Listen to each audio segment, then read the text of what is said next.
Welcome to Baseball Blueprint, your home for all things player development. All right, guys. Today we're taking a look at some more Baseball Savant videos. We've got the first bit of the regular season started up here, so we're going to take a look at some more shortstop data. We can see here the amount of essentially attempts they've had on line drives or ground balls. So looks like Mason Wynn's had the most amount of plays or opportunities to make plays, and then working down towards the lower end. Yeah.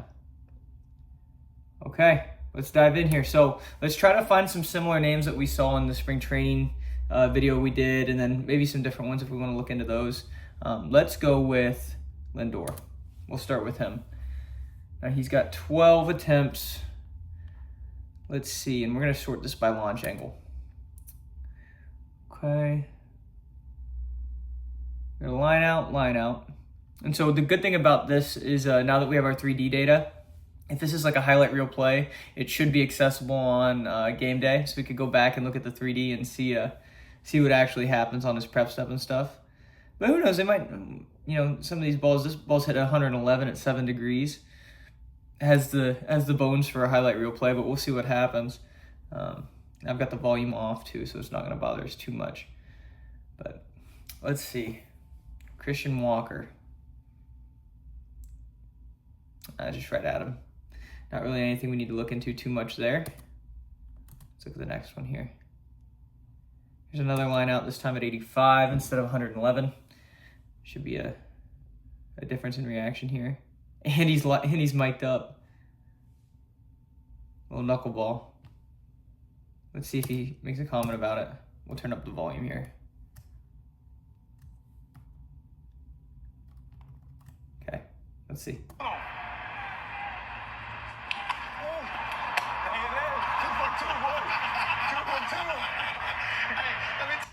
Must have made a play right before that. That's pretty good.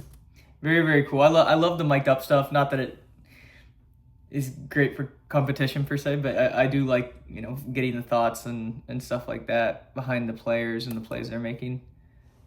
Here's Altuve. Lindor to Beatty.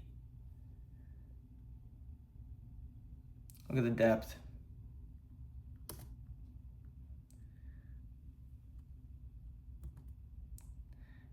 On the infield dirt, right?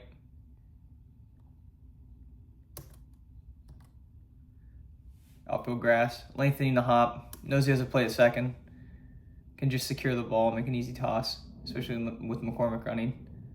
Pretty cool. Pretty cool. Let's look at someone else here. Let's mix this out, okay?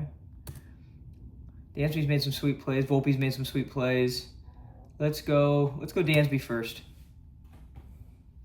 And I'm sure you've got a chance to see some of his stuff for yourselves if you've been paying attention to what's been going on. He's been having a pretty good year defensively to start out with. So it's sorted by exit velo.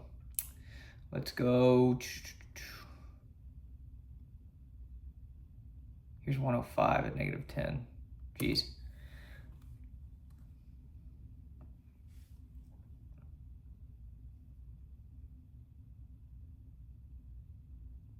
Easy play at second.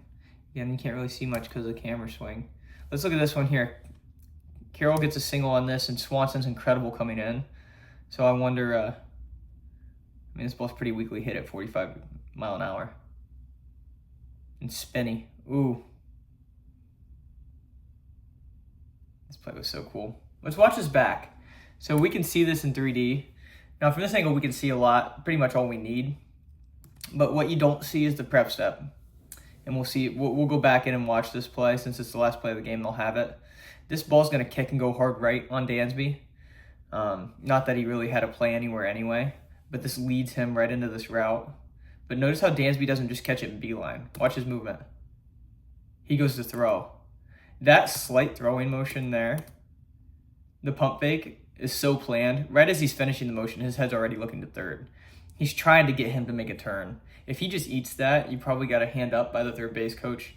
But the second he goes to transfer, like alarm bells are going off in that third base coach's head, like, hey, we could tie this game up. So very, very good job from him there. Let's go back in MLB game day And I'll show you how to find this. This game was 29th. I've had a lot of questions about how to find the 3D score or 3D videos and stuff like that. You just go to scores, you go to the date, you find the game that you want. So we want the Cubs game, which is later in the day. You click box. Now, here's where people get lost, and rightfully so. It's a little bit tricky to find them. But as this loads in, we're gonna go to summary. Summary. You wouldn't think you need to go to summary, but it'll be summary and then video. So here's all your summary stuff. You can go through your scoring and you can siphon it based on like what you want to find. We want to find video. And so that play ended the game. So we're gonna go to the very end. Here we go. So we're gonna click the play. We're gonna click it. Again, on your phone, you'll go summary, then videos, but we'll click the play here, and then we're just gonna click Game Day 3D, and we're in. Now you're gonna have to log in for this, but if you have a free account, you'll be able to log in and find this stuff. So not too difficult of a process. Now I'm gonna expand my screen here, and I'm gonna hope this screen recording keeps going, but we will see. If it doesn't, I'll start screen recording again and talk over that. But as you can see, like the data that it takes up to run the 3D, sometimes it takes a while to load in. But yeah, we should be good. So you can scroll around on this. You just click and drag. You can change your angle by clicking the camera. And so you have these different options, but you can also double click players and then get their POV. Now what I like to do is you could run this full speed, right? And so we'll watch this play full speed. This isn't really my preferred way though. I like slowing this down, especially with the 3D graphics. Sometimes it's a little wonky with the motion capture. But if we slow this down by clicking the settings here and go into 1/4 speed, make sure the visual quality is on high too. But now we're on 1/4 speed. We can see timing of prep step. We can see contact. We can see techniques. We can see Dansby square to the plate here. Right? He's not staying open like he would if he's over here. Contacts there. Dansby is either just landed right at contact or he's landing right after. Looks like he's landing just slightly after from that big hesitation. But notice how he's tracking the flight. Thinks he's in line with it. Remember, on the video we see it kicks. There's the kick. Here the arm goes up to throw.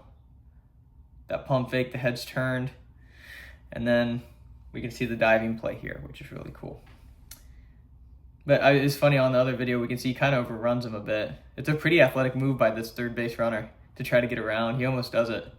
But Dansby lays out and gets the tag down. So pretty impressive, pretty impressive.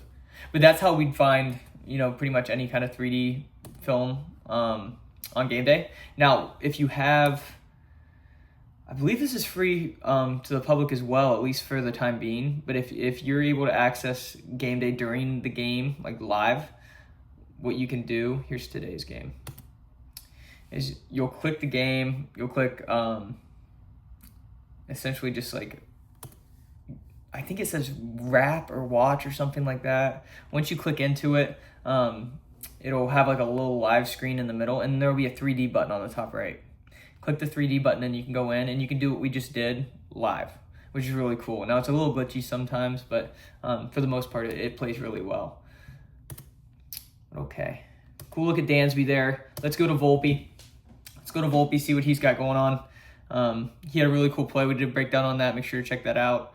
He had a really cool play the other day on a pretty hard hit ball. Let's go, let's sort by distance. So sorting by distance allows us to kind of pair the exit velocity and launch angle. And then with that, we can kind of see like spin and speed too, without actually seeing the video, right? So this ball's hit at 106, right? At 10 degrees. This is a line out. This isn't hitting the ground, right? Now, this ball's hit at 94 at 7 degrees, but it went 147. Well, we know Volpe plays around 150. This is probably hitting the ground right in front of him. So if we click this, I think this might be the play up the middle that we did our breakdown on. It is. It is. So watch the ball flight here. Spins him around. Pretty sick play. Gets up. Good throw to first. Stroman's hype. So cool. But we can see that a little bit with the numbers. We can't see it all, but we can kind of piece it together. And let's look and see if we can find one where he's attacking. 11 degrees at 51. He's probably attacking on this, but not to oomph that we want. This one, I think. Let's do this. A steeper launch angle. Not crazy steep at -4 degrees, but it's hit pretty softly. Yeah, there he goes. It's a good play by Goldschmidt there. Volpe does this a lot. When he gets an in-between hop where he feels kind of cuffed by the hop, his knees get really low and his shoulders get high and he starts to almost get in like a body it up position. Now he still catches this clean right there. That's not a bad position to catch a ball. But I think if he gets the hop he wants there, he's going with one hand and pressing through. I've seen him a lot more comfortable on the throw when he's running through that and resetting, as opposed to like trying to go two hands and then twist his shoulders around. Let's see if we can find another example of that. We can look at this. Maybe he does the same thing here. No, he's going to second here.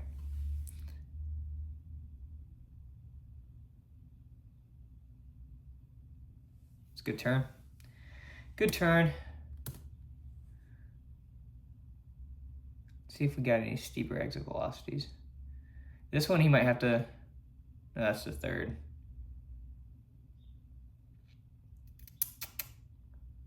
Let's try this. Now this ball's hit pretty hard. It's hit 98, but it's hit like -14, so. Yeah, it's a good two-step. That's a really nice pattern. Notice the hands. This is a really tough thing to teach. When to show your glove and when to be secure with this. Like, for our high school guys, if they're showing the glove this late, usually I'm kind of worried. Especially on the surfaces we play on. Like, it's just we're not adjustable enough. Like, he's showing this fairly late comparatively to a lot of the league. But for him, it's really on time. I mean, super smooth. And he just read that hop so well. He's got such a good visual here. Just because of his attack angle moving to his left, he can see the hop the whole way, figure out when to attack a short hop, and then get it out. It's pretty impressive. Pretty impressive. Let's see if we got anyone else here. I'd look at Bobby Witt Jr., but he already has so much media coverage anyway. Let's try to find someone else. Let's go Rocio. All right. I like this dude. He plays hard. Let's sort by launch angle. -50. It's a single. Look at this.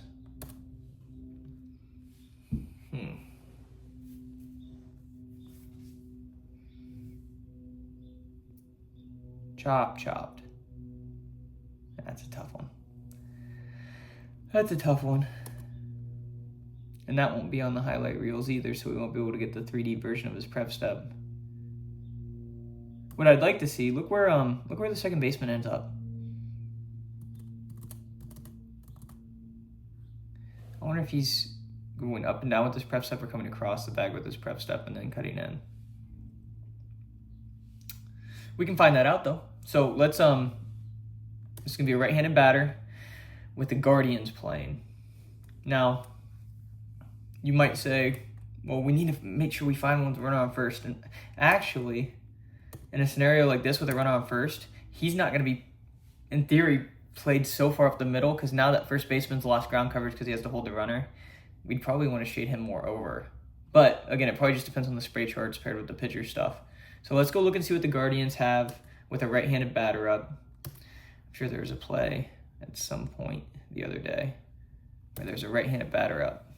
And there's a defensive play. So we don't even need to see that the ball's hit to them. We need to see the technique behind what they're doing. If the ball's hit to them, even better, right? But Bobby Witt Jr. strikes out. Nothing in yet. That was a good one to watch. That's a straight steal, by the way, for those of you who are watching. Benny's a lefty bat.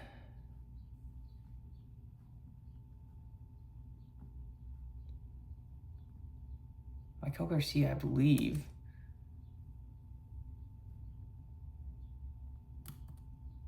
He might be left-handed. I thought he was right-handed. Oh, he is right-handed. Okay, we're good. Now, Garcia's fast, so the depth might be a little bit less than what they're usually doing. But we'll be able to see technique on this. Even though it's a strikeout, the ball's not put in play, but we'll be able to see what they're doing. So again, you just expand it. And we can see they're much more straight up on Garcia. Way less pull heavy. And again, on that other clip, we couldn't see exactly where he started. But we know from the speed of the camera swing, there's no way he's here and then getting to across the bag in the amount of time that we had on the other. So let's see if he's just going up and down. I'm assuming he is. Schneemann. Again, I apologize for the slow speed, but I really like watching this in terms of like when things happen and trying to compare and contrast. Airborne there. A little bit of a hop. What are we doing over here? Santana was, he showed a couple different prep step techniques last year. There he's landing there. He's early. Early. Serious.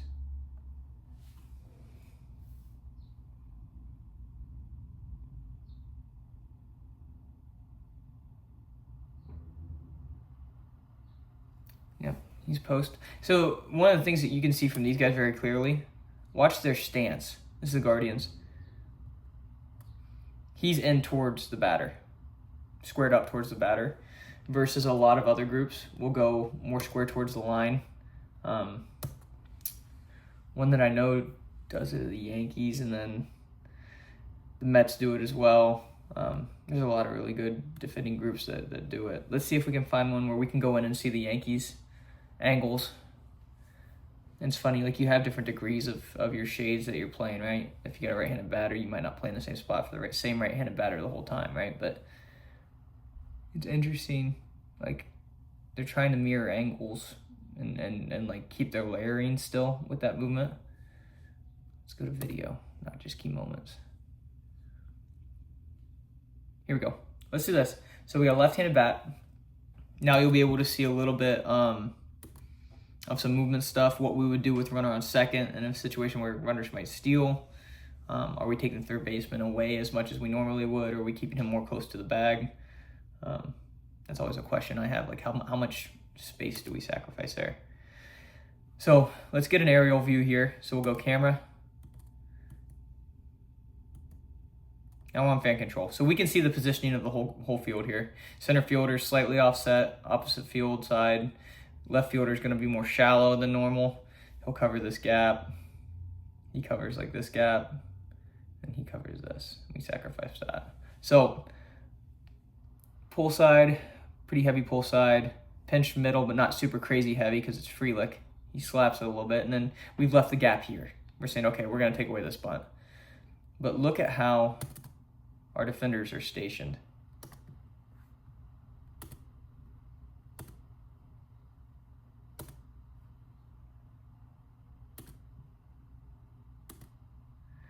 His stance is more mirroring the first baseline than the batter.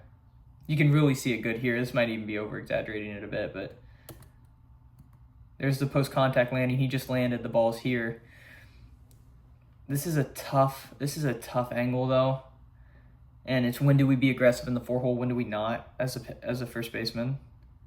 So he's trying to leave that for Jazz, who was close to it. Let's look and see what Jazz had going on there.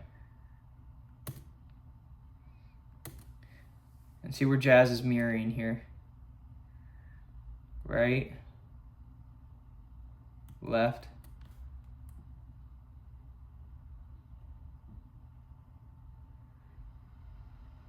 He's not mirroring the baseline. He's definitely more in towards home plate. It's like here. It's not definitely, yeah, it looks like he might be trying to do it. I'm sure it's uncomfortable at a certain point. Post contact, left foot tucks. We can tell because of the angle too. He shoots off to an angle that's like back in that way, like back this way instead of straight across, which we would route correct. We'd go left and back, but he's getting depth immediately. Pretty good prep step though, not too shabby. He's close to it. So again, we're getting different degrees of mirroring. And then we can see here from Cabrera. Look at where his feet is. Oh wow, his feet are. So this is a really good one for you younger infielders. We've got a situation where there's a runner on second. And we're trying to figure out, okay, is this guy going to lay one down? He's a bunt guy. How do I play both and have an eye on him? You open up your stance. It's almost like you're a trail runner, right? You have to kind of split vision, have like a soft focus, kind of in the middle of your targets. And then as the pitch happens, you can kind of redirect your direction. But look where Cabrera's landing. More parallel with the line. In fact, even more open. I would say this is probably something too where like I would rather him be more open in this scenario. Lefty bat, the chances are it goes in the 6 hole more than the line. And we've left this hole really open, so why not accelerate your coverage to that area? Really, really cool. Finding ways to like optimize where we might get beat, try to take care of that spot. Thanks for watching. Make sure to subscribe for more. Also, check out the Baseball Blueprint podcast on Apple and Spotify. We also have infield and base stealing communities on X. Thanks.